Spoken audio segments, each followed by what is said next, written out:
दोस्तों, डॉक्टर के पास जाने के बाद सबसे पहली चीज़ जो आप नोटिस करते हैं वो डॉक्टर का बर्ताव है। अगर डॉक्टर इन्हमाक के साथ आपकी बात सुने और आपकी तमाम तर परेशानियों को अपनी परेशानी समझ के आपके साथ निहायत हमदर्दी और प्यार से बात करे तो आपका आधा मर्ज तो उसी वक्त ख़त्म हो जाता है। दोस्तों, ऐसा ही एक वाक़या हम लोगों को देखने में मिला जब एक छोटी सी बच्ची, जिस बच्ची को एक रिफ्यूजी कैंप से लाया गया था, उसको डॉक्टर ने चेकअप के दौरान इतना कंफर्टेबल कर दिया कि बच्ची के पाँव पर सख्त किस्म की चोट थी, लेकिन डॉक्टर के पास बैठी हुई ये बच्ची निहायत उम्दगी के साथ हंसती खेलती अपनी बॉडी को बैंडेज करवा कर वहां से गई और इस डॉक्टर को पूरे इंटरनेट पर इस वायरल वीडियो पर निहायत दाद और मोहब्बत से मुनव्वर किया जा रहा है। आइए आप भी ये वीडियो देखिए और अपने सिंसियर कमेंट सेक्शन में तहरीर करके अपनी राय का इजहार जरूर कीजिएगा। हमें आपकी राय का इंतजार रहेगा। आइए अब चलते हैं वीडियो की जानिब।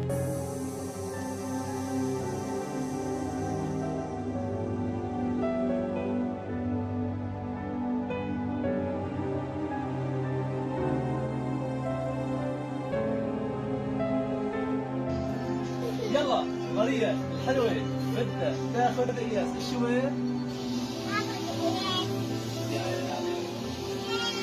قولي ماريا الحلوة بدها تاخذ اياس. يلا قولي كمان ماريا الحلوة بدها تاخذ اياس. ملك انت شوي يعني نبيل خلص شوي.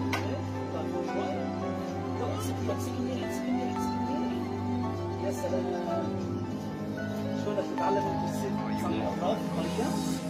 بس تكبري وتصنعي اغراض تتعلمي شلون تسوي اغراض؟ يا سلام. يلا جاهزة؟ أول شيء نرسم رسمي هون. أول شيء نرسم رسمي هون. تعلمتي؟ يلا تعلمي يلا. رسمنا دويرة. ايش رسمنا؟ دويرة. ونرسم دويرة ثانية هون. كم دويرة صار؟ دويرتين. هلا نرسم خط هون. يلا لا خلينا نرسم خط. فرجي علي مع احلام. ها يا سلام. رسمنا خط. بعدين حتعلمي عشان تصير انت تسوي طرف الحال. اتفقنا؟ يلا نرسم هون مثلث. شو نرسم؟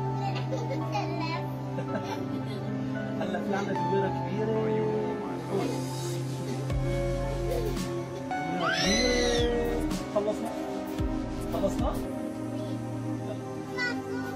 لا يلا اللي له ما حدا يمتني. خليني مبسوطة اليوم.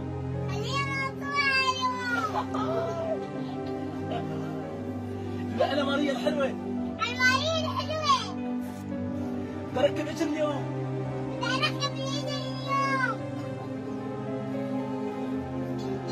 تنتين بكفي. ايوه ايوه ايوه. اللي بدها اعلمك. اللي بدها اعلمك.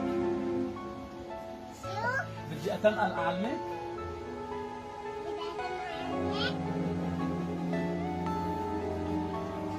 يلا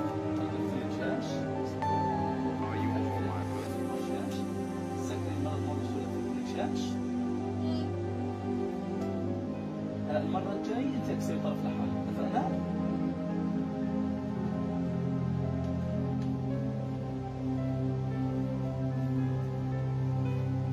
تعلمي شلون تصنعي اطراف؟ شلون مريم؟ تعلمي؟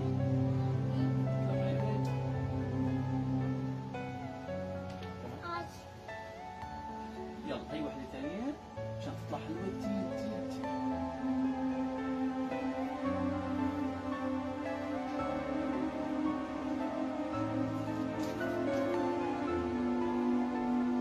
يا سلام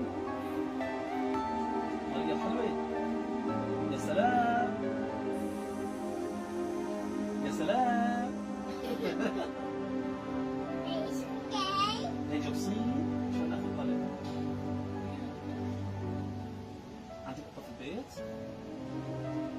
لمن قطة؟ أنا عندي قطة في البيت. أنت مريم عندك قطة كمان في البيت؟ يا سلام تحبي القطة سميتيها القطة؟ ميشو اسمها؟